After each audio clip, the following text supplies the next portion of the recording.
Hello हल। तो आज हम लोग डिराइव करने जा रहे हैं प्लांक्स लॉ। ठीक है, प्लांक्स लॉ क्या होता है? ये बेसिकली बताता है आपका ब्लैक बॉडी रेडिएशन के बारे में कि ब्लैक बॉडी अगर रेडिएट करेगी तो उसका एनर्जी डेंसिटी डिस्ट्रीब्यूशन किस तरीके से होगा।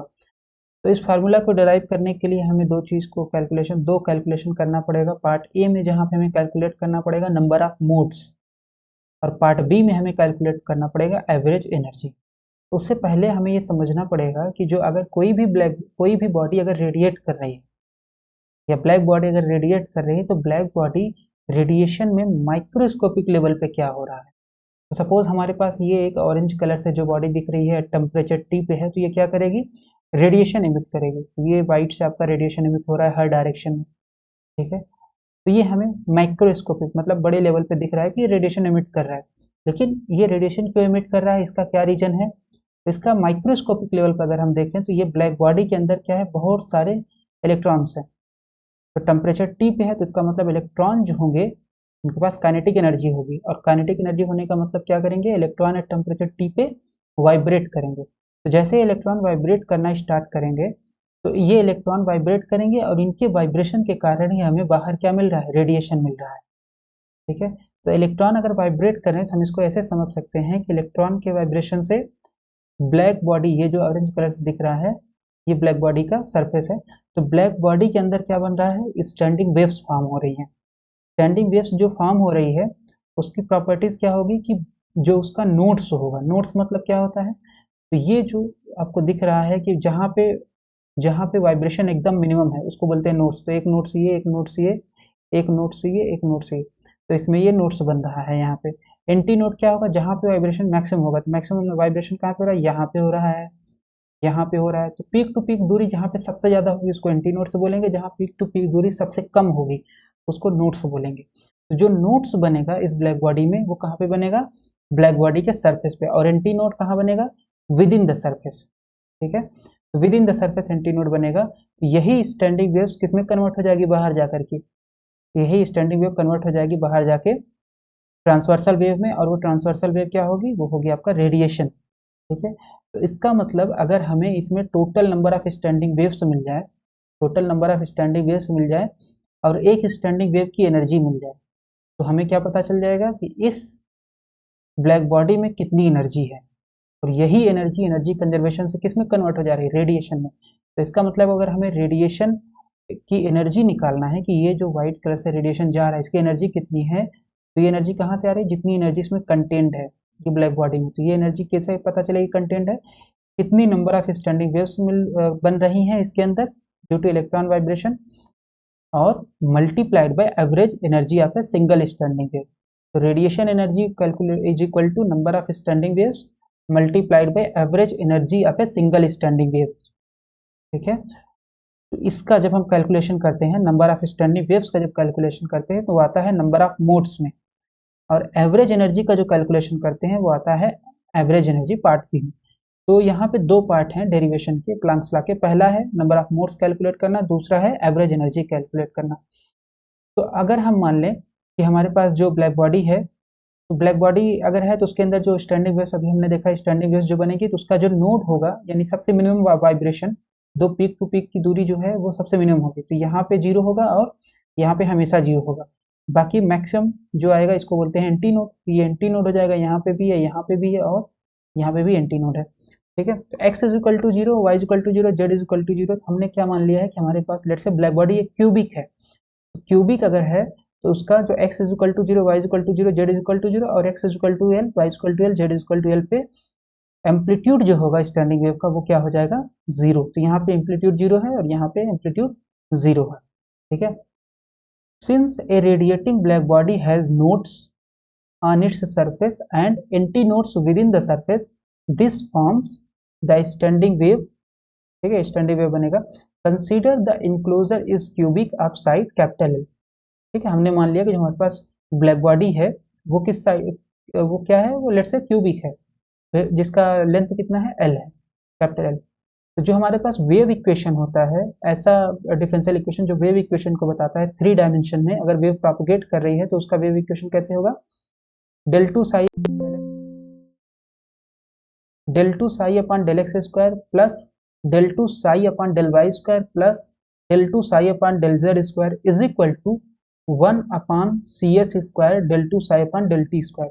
तो x y z ये आपका क्या है, पोजीशन कोऑर्डिनेट, और t टाइम है, cs क्या है, उस वेव की स्पीड है। तो इसमें वेव को रिप्रेजेंट कौन करेगा, ये जो साई होगा यही रिप्रेजेंट करेगा वेव को। तो इसको बोलते हैं वेव इक्वेशन इन 3 डायमेंशन।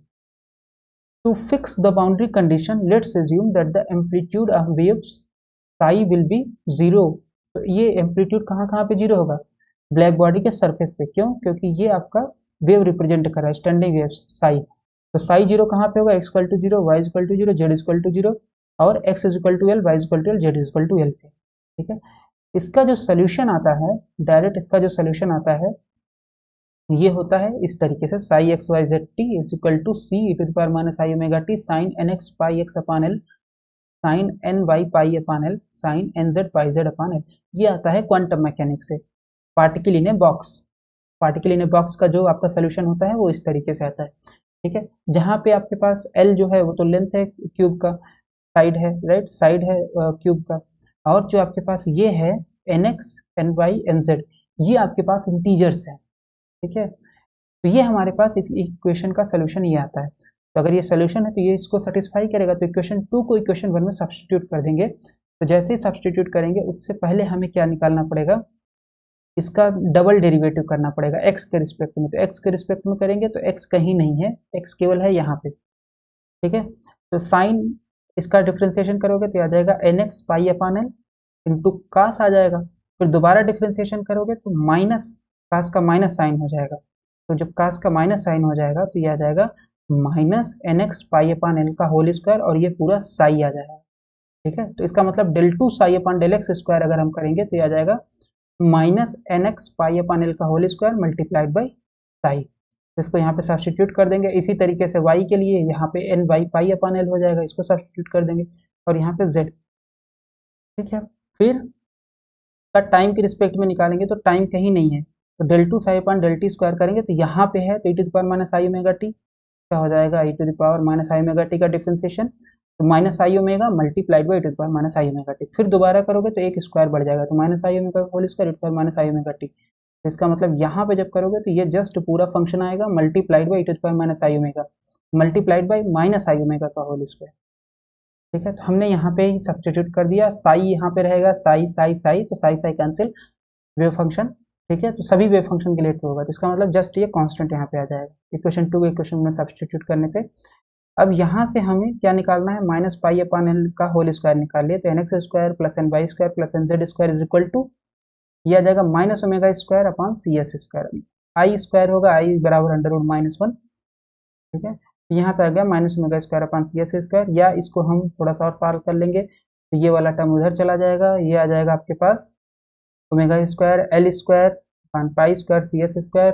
फिर हम omega l upon pi c s कर सकते हैं, होल स्क्वायर ले सकते हैं, ओमेगा होता है 2 पाई न्यू फ्रीक्वेंसी के टर्म में, तो this is 2 pi nu multiplied पे अपन पाई सी एस, ये होल स्क्वायर आ गया। तो n x square plus N Y square plus N Z square is equal to pi से pi cancel, so 2 nu l upon c s का whole square. ठीक है, अब इसमें जो एक टर्म है 2 nu l upon c S, ठीक है, तो हम इसको कैसे लिख सकते हैं, किसी भी वेव की फ्रीक्वेंसी, वेवलेंथ और स्पीड में जो रिलेशन होता है वो ये होता है, nu is equal to c s upon lambda. तो nu is equal to c s upon lambda जैसे रखोगे, यहाँ पे आ जाएगा आपका सी एस अपान लेमडा, तो ये आ जाएगा 1 अपान लेमडा बराबर न्यू अपान सी एस कितना 1 अपान लेमडा, तो यहाँ रख देंगे होल स्क्वायर। ठीक है, ये जो टर्म है N X N Y square N Z square, इसको हम मान सकते हैं एन स्क्वायर, और तो ये एन स्क्वायर अगर हो गया तो N square is equal to कितना हो जाएगा 2 एल अपान लेमडा का होल स्क्वायर। इसको अगर हम एन स्क्वायर मान लें तो ये आ जाएगा एन स्क्वायर, यहाँ पे N square is equal to 2 L upon lambda का होल स्क्वायर, इसका मतलब N is equal to 2 L upon lambda. ठीक है, तो ये किस तरीके से दिख रहा है, ये एक दिख रहा है आपका जैसे इक्वेशन होता है किसका, N x square plus N Y square plus N Z square equal to N square, किसका है, स्फेयर का इक्वेशन है जो कि सेंटर्ड है ओरिजिन पे। अगर हम N X N Y N Z axes मान लें तो ये एक इक्वेशन रिप्रेजेंट करेगा किसका, X square plus Y square plus Z square equal to A square, ये स्फेयर का एक समीकरण होता है जो कि सेंटर किसका कहाँ पे होता है, ओरिजिन पे होता है। Where N is a radius of sphere, तो ये रेडियस ऑफ स्फेयर हो जाएगा, और वो हमारा कितना आएगा 2 एल अपान लेमडा। ठीक है, तो where N is a sphere of radius where n is a radius of sphere in nx, ny and z sphere. So total possible values of nx, ny and z can be obtained counting the number of points corresponding to positive values. तो इसका nx, ny and z का अगर हम एक sphere बनाएंगे तो उस sphere में टोटल 8 क्वाड्रेंट होंगे, 8 क्वाड्रेंट होंगे, राइट। एक एक्स वाई का, फिर एक्स डैश वाई डैश का, इस तरीके से टोटल मिला करके 2 टू द पावर क्यूब अगर हम करें तो अगर 2 टू द पावर क्यूब करें टोटल 8 क्वाड्रेंट होंगे, राइट। तो उस 8 क्वाड्रेंट में हमें केवल और केवल पॉजिटिव वैल्यू चाहिए। तो पॉजिटिव वैल्यू अगर हम चाहिए स्फीयर की, तो सबसे पहले स्फीयर का रेडियस कितना है n, तो वैल्यूम कितना हो जाएगा 4/3 पाई n क्यूब, ठीक है। और फिर हम 8 से डिवाइड कर देंगे, क्यों, क्योंकि हमें केवल और केवल पॉजिटिव वैल्यू चाहिए, तो इसलिए total number of allowed vibration कितना हो जाएगा, capital N is equal to 1/8 multiplied by 4/3 pi n cube. इसको सॉल्व कर लेंगे, so this is 1/6 pi n cube आ जाएगा, ठीक है। n का मान हमारे पास कितना था 2l/λ, 2l/λ रख देंगे, यहाँ से हमारे पास आ जाएगा, इसको सॉल्व कर लेंगे 4/3 pi l cube upon λ cube आ गया। हेंस तो ये हमें टोटल नंबर ऑफ वाइब्रेशन दे देगा, total number of allowed vibration दे देगा, किसमें, लेमडा वेवलेंथ के लिए। तो अगर हमें लेमडा से लेमडा प्लस डी लेमडा में निकालना है तो हम कैसे करेंगे, इसको डिफरेंशिएट करेंगे with respect to lambda, multiply कर देंगे D lambda, so D N by D lambda multiplied by D lambda, तो हमें क्या दे देगा, ये हमें दे देगा number of modes between between wavelength lambda and lambda plus D lambda. इसको डिफरेंशिएट कर देंगे, डिफरेंशिएट करेंगे तो n का differentiation with respect to lambda निकालेंगे तो 1 लेमडा क्यूब हो जाएगा -3/λ4, ठीक है। बाकी सब कांस्टेंट है और ये डी लेमडा यहाँ पे आ गया, so this is 4 pi l cube upon λ4 d lambda, ठीक है। तो इसको हम रिप्रेजेंट करते हैं, जो कि ये बताता है number of modes per unit wavelength, इसको हम रिप्रेजेंट करते हैं n लेमडा से, तो n lambda d lambda is equal to 4 pi upon λ4 d lambda. Cube का वॉल्यूम कितना होता है एल क्यूब, अगर साइड एल है तो उसका वॉल्यूम कितना हो जाएगा एल क्यूब, तो इसकी जगह हम लोग यूज कर सकते हैं कैपिटल वी। इसका मतलब आ गया हमारे पास n lambda d lambda is equal to 8 pi n lambda d lambda is equal to 4 pi v upon λ4 d lambda, ठीक है। अब क्योंकि ईएम वेव्स का कितना पोलराइजेशन होता है, 2 पोलराइजेशन होता है, इसका मतलब ये जो नंबर ऑफ मोड्स है इसमें 2 से मल्टीप्लाई होगा, तो ये आ जाएगा 8 पाई वी अपॉन λ4 डी लेमडा, ठीक है। तो हमारे पास आ गया number of modes for the wavelength, number of modes for the wavelength lambda and lambda plus D lambda, मतलब कितनी स्टैंडिंग वेव्स बनेंगी लेमडा और lambda plus D lambda wavelength के लिए, जिसकी वेवलेंथ लेमडा और लेमडा प्लस डी लेमडा के बीच में है, तो वो आपका इतना बनेगा 8 पाई वी अपॉन λ4 डी लेमडा, जहाँ पे कैपिटल वी जो है वो क्या बता रहा है, कैपिटल वी आपका वॉल्यूम बता रहा है, लेमडा वेवलेंथ बता रहा है, ठीक है। तो ये हमने लेमडा के टर्म में निकाला नंबर ऑफ मोड्स। अगर हमें फ्रीक्वेंसी के टर्म में निकालना है नंबर ऑफ मोड्स तो हम कैसे करते हैं, सबसे पहले फ्रीक्वेंसी और वेवलेंथ और स्पीड में रिलेशन क्या था, lambda is equal to C by nu, इसका डिफरेंशिएशन निकालेंगे तो डी लेमडा हो जाएगा minus C by nu square D nu, लेकिन क्योंकि माइनस हम ले नहीं रहे हैं तो इसका मॉड ले लेंगे, तो आ जाएगा c by nu square D nu, इसका मतलब डी लेमडा आ गया c by nu square D nu, ठीक है। राइट हैंड साइड में सब्स्टिट्यूट कर देंगे, यहाँ पे दिया जाएगा 8 पाई वी, लेमडा 4 की जगह आ जाएगा सी बाई न्यू, तो सी 4 ऊपर चला जाएगा न्यू को, डी लेमडा का वैल्यू सब्स्टिट्यूट कर देंगे यहाँ से सी बाई न्यूज का डी न्यू, तो सब्स्टिट्यूट करके यहाँ पे इसको सॉल्व कर लेंगे तो हमारे पास आ जाएगा number of modes in terms of frequency, ठीक है। New and new plus D new में आ जाएगा 8 पाई न्यू स्क्वायर सी क्यूब और ये आ जाएगा डी न्यू, ठीक है। यहाँ एक टर्म मल्टीप्लाइड हो जाएगा वॉल्यूम से मल्टीप्लाई हो जाएगा। तो अगर हमें number of modes per unit volume अगर निकालना है तो पर यूनिट वॉल्यूम में निकालने के लिए हमें क्या करना पड़ेगा, ये v से डिवाइड कर देंगे तो हमें पर यूनिट वॉल्यूम पता चल जाएगा, ठीक है, जिसको डेंसिटी ऑफ मोड्स बोलते हैं। तो डेंसिटी ऑफ मोड्स क्या होता है, जस्ट इसको वॉल्यूम से डिवाइड कर देंगे। तो ये हमारा पहला कैलकुलेशन हो गया डेंसिटी ऑफ मोड्स का। दूसरा कैलकुलेशन है कैलकुलेशन ऑफ एवरेज एनर्जी। तो एवरेज एनर्जी का तो सबसे पहले जो स्टैंडिंग वेव्स बन रही है किसकी वजह से बन रही है, इलेक्ट्रॉन के वाइब्रेशन की वजह से बन रही है। तो अगर इलेक्ट्रॉन का वाइब्रेशन हम मान लें कि वो क्लासिकल ऑसिलेटर है, तो क्लासिकली अगर ऑसिलेट कर रहा है तो कोई भी क्लासिकल ऑसिलेटर होता है तो उसकी एनर्जी 0 से लेकर के इनफाइनाइट तक हो सकती है। तो एवरेज एनर्जी जो मैक्सवेल बोल्ट्जमान डिस्ट्रीब्यूशन के हिसाब से दिया जाएगा वो हो जाएगा 0 to infinite capital E to the power minus E by के बी टी डी, और फिर इसी टर्म को इंटीग्रेट कर देंगे तो हम एक तरीके से इसको याद रख सकते हैं इस तरीके से, यहाँ डी होगा तो इसको हम कैसे याद रख सकते हैं, ये टर्म कैंसिल हो जाएगा और ये इसका डायमेंशन आ जाएगा ई के बराबर। Average energy Maxwell Boltzmann distribution के हिसाब से जो दिया जाएगा 0 to infinite e to the power minus E by के बी टी डी और e to the power minus E by के बी टी डी। इंटीग्रेशन क्यों हो रहा है, क्योंकि आप क्लासिकल ऑसिलेटर मान रहे हो, क्लासिकल ऑसिलेटर में जो आपके पास एनर्जी होती है वो क्या होती है, 0 से लेकर इनफाइनाइट कंटिन्यूअस में हो सकती है। इसको इंटीग्रेट करेंगे, 0 से इनफाइनाइट है, तो अब हम फिर से वही फार्मूला लगा देंगे, x to the power m e to the power minus alpha x to the power n, तो कितना आ जाएगा 1 अपान n, तो n कितना है यहाँ पे, e की पावर है 1, तो 1 अपान n gamma m plus 1, e की पावर है 1, तो 1 plus 1 that is 2 upon n, n कितना है यहाँ पे 1, ठीक है, अपान ये आ जाएगा अल्फा कितना है 1 अपान के B T to the power ये क्वांटिटी, ठीक है, m प्लस 1 अपान n, फिर यहाँ पे हमारे पास आ जाएगा 1 अपान 1 इसका, और फिर इसका जो है इसका पावर है नहीं, m की पावर 0 है, तो इसका मतलब ये आ जाएगा जस्ट 1 1 अपान के बी टी, ठीक है, ये आ जाएगा 1 अपान के, क्योंकि अल्फा इतना है, तो इसका इंटीग्रेशन सॉल्व कर लेंगे तो आ जाएगा के बी टी, तो एवरेज एनर्जी हमारे पास आ गई के बी टी। तो डेंसिटी ऑफ मोड्स होता है, तो डेंसिटी डिस्ट्रीब्यूशन हो जाएगा n nu divided by volume, n nu divided by volume multiplied by e, तो हमारे पास आ गया एन न्यू कितना है, डी न्यू से डी न्यू कैंसिल हो जाएगा, तो 8 pi nu square v upon सी क्यूब, तो ये आ जाएगा n nu divide by volume, तो इसका मतलब एन न्यू जो होगा उसको वॉल्यूम से डिवाइड करेंगे तो कितना आएगा 8 पाई न्यू स्क्वायर अपान सी क्यूब, यहाँ पे आ जाएगा इस क्वांटिटी का मान 8 pi nu square upon C cube multiplied by के बी टी। तो ये अगर हम इलेक्ट्रॉन को क्लासिकल ऑसिलेटर मानेंगे तो हमारे पास एवरेज एनर्जी आ जाएगी के बी टी। इस फार्मूले को बोलते हैं रेलेजीज फार्मूला, जो हम लोग पहले देख चुके हैं। लेकिन प्लांक ने क्या बोला, प्लांक ने बोला कि जो इलेक्ट्रॉन ऑसिलेट कर रहा है वो क्लासिकल ऑसिलेटर नहीं है, वो क्लासिकली ऑसिलेट नहीं कर रहा है, वो क्वांटम मैकेनिकली ऑसिलेट कर रहा है। तो अगर क्वांटम मैकेनिकली ऑसिलेट करेगा तो उसकी एनर्जी कंटिन्यूस में नहीं होती है। क्वांटम मैकेनिक्स का मतलब होगा कि जो एनर्जी आपका होगा वो डिस्क्रीट होगा, तो एनर्जी जो होगा वो होगा कुछ इस तरीके से एन एच न्यू, जहाँ पे एन जो होगा 0 1 2 3 एंड सो ऑन। तो एवरेज एनर्जी जो निकालेंगे सेम इसी तरीके से होगा, बस इंटीग्रेशन को हमें रिप्लेस करना पड़ेगा, किससे रिप्लेस करना पड़ेगा, ये रिप्लेस करना पड़ेगा समेशन से, और यहाँ पे भी समेशन हो गया तो ये आ गया e n e to the power minus e n upon के बी टी हो जाएगा, और यहाँ पे आ जाएगा e to the power minus e n upon के बी टी, ठीक है, nth स्टेट की एनर्जी, तो ये आ जाएगा। अब तो कहाँ से कहाँ हम लोग करते थे, 0 टू इनफाइनाइट, यहाँ पे हमें क्या करना पड़ेगा 0 टू इनफाइनाइट सम करना पड़ेगा, सभी स्टेट के ऊपर सम करना पड़ेगा, ठीक है। इस इक्वेशन को बोलते हैं Planck's hypothesis of electromagnetic quantization. अब इसका एवरेज एनर्जी निकाल लें अगर हम, एवरेज एनर्जी हम निकालेंगे तो ये आ जाएगा E इज इक्वल टू, अब सब्सटीट्यूट कर देंगे, ई एन का मान सब्सटीट्यूट कर देंगे, एन एच न्यू यहाँ पे आ जाएगा N H nu upon K B T, यहाँ पे आ जाएगा e to minus N H nu upon K B T, substitute कर दिया यहाँ पे। अब इसमें हम मान लेते हैं X is equal to H nu by के बी टी, तो X is equal to H nu by के बी टी, तो एच न्यू का मान कितना आ जाएगा एक्स के बी टी, तो यहाँ n है, एच न्यू जो है एक्स के बी टी आ गया, e to the power minus N x आ गया, यहाँ पे आ गया n is equal to 0 to infinite, n equal to 0 to infinite, और ये आ जाएगा e to the power minus N x, ठीक है, एच न्यू बाई के बी टी का मान हमने मान लिया x, उसको यहाँ पे सब्सटीट्यूट कर दिया तो ये इतना आ गया।